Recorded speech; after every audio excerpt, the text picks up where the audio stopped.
itu ada namanya sosialisasi peraturan daerah. Ya, jadi pesertanya adalah masyarakat, baik dari ibu rumah tangga maupun dari kaum pekerja. Sehingga ini yang tentunya mungkin masih dirasa kurang terkait sosialisasi peraturan daerah. Ada uji publik biasanya kalau kita, ya Pak Eda ya, ada uji publik sebelum kita mensahkan satu peraturan daerah.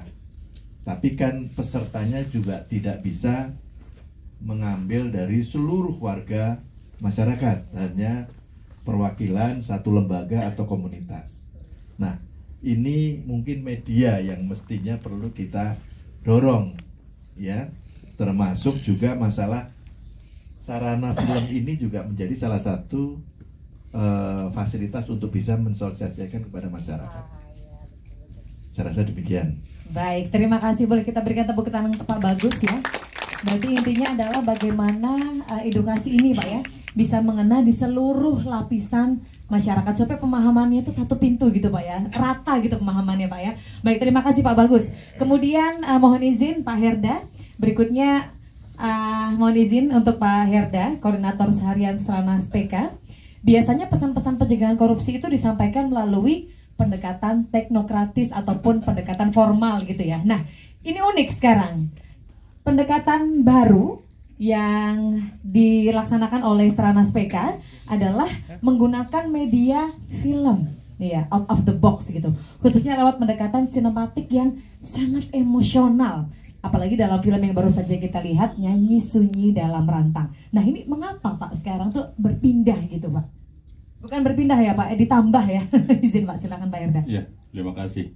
Sebetulnya ini kan bukan media yang baru ya. Cuma cara pendekatan cerita, alur itu yang berbeda. Kalau dulu mungkin teman-teman, apalagi generasi saya kan, suka lihat film layar tancap tuh. Ya, pakai mobil film keliling kan modelnya seperti itu. Iya, misbar, gerimis bubar kata Pak Wakil Wali Kota. Jadi ini yang coba kita mau rubah ya, karena kalau memang kita mau menunjukkan bahwa pemerintah ini serius loh melakukan pencegahan gitu, sehingga kita kemudian kalau teman-teman tadi lihat alur ceritanya itu kan pendekatannya dari akibat ya, sebetulnya sebabnya itu banyak sekali itu. Kalau kita lihat contoh satu tadi ya, bagaimana perizinan yang nggak benar, bagaimana hukum dipermainkan dari mulai tingkat birokrasi sampai aparat penegak hukum. Yang menarik terutama terkait dengan bagaimana petani yang mau menanam jagung kemudian dituduh memalsukan itu kan real, nyata gitu. Makanya kenapa kemudian Stranas mencoba agar pesan-pesan ini bisa lebih membumi karena dirasakan langsung masyarakat. Ini sebetulnya yang jadi kata kunci gitu. Jadi bukan pesan yang di awang-awang, tapi memang pesan yang kita mau dekati dengan kenyataan-kenyataan real. Sehingga kenapa kemudian kalau teman-teman nanti lihat di website Stranas itu memang ada 3 fokus kan yang memang diamanahkan kita. Di situ perizinan tata niaga, kemudian ada keuangan negara, dan yang paling penting memang itu kita bicara reformasi birokrasi dan penegakan hukumnya gitu. Ya apalagi tadi kalau kita bicara pasal karet, karena itu tujuan kita sebetulnya kalau memang ada regulasi yang menghambat, kita dorong untuk merubah regulasi. Ada regulasi yang kemudian menimbulkan celah untuk kepentingan tertentu, maka kita harus hilangkan itu. Kalau kemudian ada kegiatan-kegiatan yang sifatnya berulang, redundan dan nggak perlu, maka kita akan potong itu. Ya, makanya kemudian pendekatan yang paling sekarang kita dorong adalah kalau tadi dilihat di awal film itu adalah digitalisasi. Tujuan digitalisasi sebetulnya kuncinya itu bagaimana menghilangkan somebody menjadi nobody. Nah, kalau kita ketemu kan pasti bisa lihat langsung, ketemu Pak Wakil Wali Kota, lihat orang, oh ini harus didahulukan. Dengan digitalisasi nggak ada tuh mau saya, mau Mbak Dela, mau wakil wali kota, teman-teman semua itu sama perlakuannya. Makanya saya tadi ke ITK kan tuh Pak, ya. Tujuan digitalisasi seperti itu. Saya bilang, tapi jangan teman-teman bikin celah ya. Nanti di situ ada fitur gift lagi, yang masih banyak gift didahulukan layanannya. Nah itu yang hati-hati gitu. Dari awal saya udah kasih tahu nih, bukan berarti digitalisasi nggak ada celah. Nanti tiba-tiba dia munculkan fitur gift yang mau didahulukan, beri gift yang banyak, maka layanan jadi didahulukan dengan digital itu. Nah itu, ya, mungkin itu, Mbak. Baik, terima kasih. Boleh kita berikan tepuk tangan sekali lagi untuk Pak Herda. Berikutnya untuk satu-satunya pemain utama di film ini ya. Iya, beliau bisa ada yang itu nggak? Beliau di film Puspa tadi, dalam film ini senyumnya berapa? Bisa ngeliat senyumnya berapa kali? Ada yang ngitung nggak? Ya, saya ngitung, cuma 2 kali beliau itu senyum ya. Selebihnya tuh merana gitu. Dan pertanyaannya untuk Kak Dela ya, atau panggil saja Puspa, bukan nama sebenarnya ya. Setiap aktor pasti punya cara sendiri menghubungkan dirinya dengan karakter yang ada dalam film ataupun yang diperankan. Sejauh mana nih Mbak Dela, Kak Dela ini merasa terhubung dengan sosok Puspa? Adakah kesamaan atau bahkan justru perbedaan besar yang membuat peran ini mungkin menjadi peran yang menantang untuk Kak Dela? Iya, kalau aku boleh cerita sedikit. Jadi sebenarnya proyek ini itu adalah mimpi saya yang jadi nyata, karena salah satu bucket list dalam karir saya adalah bisa disutradarai oleh Mas Garin. Dan akhirnya terwujud dalam film ini. Dan saya cukup kaget juga sebenarnya ketika beliau secara langsung menawari saya proyek ini gitu kan. Dan mau nggak mau, istilahnya mau ready nggak ready tapi harus bisa pada saat itu, karena waktu itu saya sedang dalam proyek film di Jogja juga dan harus berangkat ke Bali untuk proyek film lainnya. Jadi kayak in the middle, di tengah-tengah gitu. Jadi dengan jangka waktu syuting yang benar-benar terbatas dan straight, dan readingnya juga lumayan terbatas gitu, persiapannya juga. Tapi saya tidak bisa menolak beliau, tawaran beliau, karena ketika saya baca, saya udah jatuh cinta banget sama karakternya Puspa. Dan dengan keadaan yang sangat istilahnya persiapan yang minim ini, itu juga yang bikin saya kok bisa, mungkin ya challenging gitu, tantangannya bisa nggak ya kira-kira gitu. Tapi ternyata saya melihat saya dan Puspa ini ada persamaan yang membuat saya bisa masuk ke dalam karakternya Puspa sebegitu dalam gitu. Jadi kalau Puspa dia berjuang untuk orang-orang dengan ketidakadilan hukum, dengan kelebihan yang ia miliki sebagai seorang pengacara. Dan kalau saya sampai sekarang saya masih berjuang bersama teman-teman di WWF Indonesia dalam kampanye lingkungan. Jadi setidaknya apa yang saya rasakan itu bisa dirasakan Puspa. Rasanya tuh seperti kita campaign panjang lebar, tapi kayak nggak pernah bisa nyampe gitu. Kayak ketahan di sini, seperti yang Puspa rasakan kan. Dia selalu kayak ketahan di tenggorokan, kayak mau teriak nggak bisa, mau nangis juga nggak bisa, abis kayak ketahan gitu, ketelan gitu. Dan rasa itu tuh nggak bisa nggak bisa instan untuk dimasukkan ke dalam untuk pendalaman ya.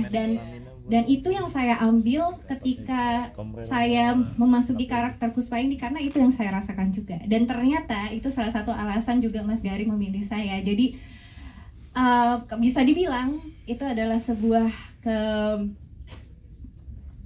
keberuntungan untuk saya bisa memerankan karakter Puspa ini. Terima kasih, tepuk tangan dong. Yang dengerinnya tuh ikut ngerasa gitu ya, gimana sih dalamnya Kak Dela ini memerankan Puspa. Nah sekarang sudah waktunya, silakan. Oke, baik Bapak sebelah sini, kita masih punya beberapa, 1, 2, kemudian 3, 4. 5 dulu ya, 5 dulu. Baik, yang pertama boleh Bapak yang ada di sebelah kiri, mohon berkenan Bapak sebutkan nama ataupun dengan instansi jika memang ada. Masyarakat korupsi Boyamin Saiman. Silakan Bapak, mikrofonnya boleh dipegang. Oke, saya perkenalkan dulu diri saya. Nama saya Dr. K. Harminto, SSC MTech. Jabatan saya di Maki, 1 Deputi Pak Boyamin Saiman di pusat. Kalau di daerah saya kebetulan koordinator Kaltim Katara. Jadi Harminto dari Kaltim Katara. Kemudian setelah saya cermati tadi alur ceritanya, ada 2 hal yang saya petik dalamnya. 1, belum ada kejelasan penegakan supremasi hukum. Yang kedua, belum ada kepastian hukum. Nah, kalau kita tarik visi misinya Maki, yang pertama penegakan supremasi hukum, Maki. Kedua adalah kepastian hukum. Ketiga, kesejahteraan masyarakat. Masyarakat bagaimana mau sejahtera kalau kepastian hukum belum jelas? Makanya itu kita tuangkan dalam visi misinya Maki. Dan sudah menasional bahkan internasional yang kita bangun. Ya, termasuk tenaga kerja yang manusia kemarin kita mati-matian bantu, alhamdulillah bebas. Kemudian yang lain itu pemerintah pernah mengeluarkan PP Pledge nomor 043 2018. Isinya bagi masyarakat yang bisa melaporkan tindakan korupsi akan dapat 200 juta per kasus. Padahal Maki sudah tidak bisa dihitung lagi jumlahnya. Tapi kita tolak. 2018 kita tolak dengan alasan karena LSM atau penggiat anti korupsi itu sifatnya volunteer atau sukarela. Khawatirnya kalau mereka diiming seperti itu, daya jualnya akan turun. Yang kedua, ya untuk akan teman-teman yang penggiat anti korupsi itu akan menjadikan pemerasan atau blackmail. Ya, nanti ada kasus pejabat didatangi, berani berapa? Karena kalau kasus ini saya lanjutkan, saya dapat 200 juta. Ya, tapi kamu berani berapa? Mungkin saya yakin dia berani di atasnya 200, 400, 500. Dan ini kejadian teman-teman di Jawa Timur. Ya, seperti itu. Ya, akhirnya tawar-menawar. Sebetulnya pasal 165 KUHP itu dijelaskan semua masyarakat bangsa Indonesia punya kewajiban untuk melaporkan kalau ada kejahatan. Baik. Terutama korupsi. Baik. Ya, yang 3, yang 4 ya. Satu lagi. Ya, karena keterbatasan waktu kita, silakan. Saya yakin pemerintah mengeluarkan menutupi kegagalan. Gagal karena CPI-nya, corruption, persepsi input, itu turun terjun bebas 3,2 dari angka 19 menjadi angka di atasnya 100 indeks persepsi korupsi. Itu. Oke, terima kasih. Waalaikumsalam. Mungkin mau ada tanggapan Bapak atau iya? Iya. Pak Dr. Harminto. Makasih Pak ya. Maki sering ke kantor juga Pak, teman-teman Maki ini. Jadi sepakat Pak kalau kita bicara supremasi hukum yang memang belum ya katakanlah ini masih jadi cita-cita ya. Kalau Bapak tadi bilang kesejahteraan masyarakat, saya jadi ingat salah satu prinsip hukumnya tuh Pak. Ya, salus populi suprema lex esto. Kan itu. Ya memang itu. Arahnya kan memang ke situ. Tapi begini Pak, justru kami sangat berharap ya film ini bisa memicu ya semua masyarakat tuh untuk ikut berperan gitu ya. Terutama untuk tadi kita ada fokus ketiga, reformasi birokrasi dan penegakan hukum. Ada 2 hal Pak yang kita sasar di situ. Yang pertama adalah bagaimana pelaksanaan penanganan kasus itu bisa kita lakukan secara transparan, berkeadilan, dan berkepastian. Tapi tentu saja dengan mengedepankan aspek hak asasi manusia. Makanya kita dorong yang namanya SPPT TI, Sistem Peradilan Pidana Terpadu Berbasis Teknologi Informasi. Lagi-lagi kita bicara digitalisasi nih, Pak. Tapi ya seperti prinsip digitalisasi, garbage in, garbage out.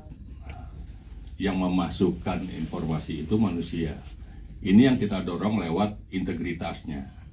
Sebetulnya kita mau tahu, katakanlah suatu aparat penegak hukum itu nangani kasus berapa sih?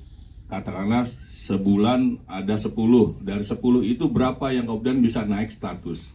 Sehingga kita bisa tahu yang tidak naik status kenapa. Tadi kan ditenggarai oleh Pak Gismanto tadi bahwa bisa jadi bayar, ya bisa jadi Pak, karena memang di situ bermainnya. Nah ini yang dari tahun 2016 ya, mungkin ini juga teman-teman perlu tahu, dan kita minta juga bantuan dari teman-teman untuk dorong itu. Dari 2016 sampai sekarang belum tuntas juga. Sementara uang yang sudah dihabiskan untuk kegiatan itu kurang lebih 2,1 T dari tahun 2016. Ya kenapa? Memang masih ada unsur keengganan di situ, harus kita akui.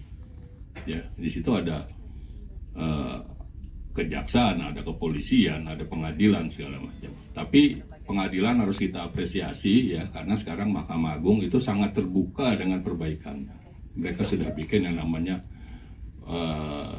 aplikasi sentuh jariku ya.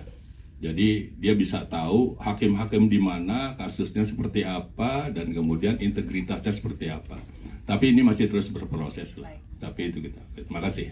Baik, terima kasih, semoga cukup untuk tanggapannya Bapak. Baik, izin sebelum pertanyaan berikutnya, karena Bapak belum sholat Pak Wali, karena tadi kita mulainya sebelum subuh ya, sebelum asar. Jadi silakan dari 4 yang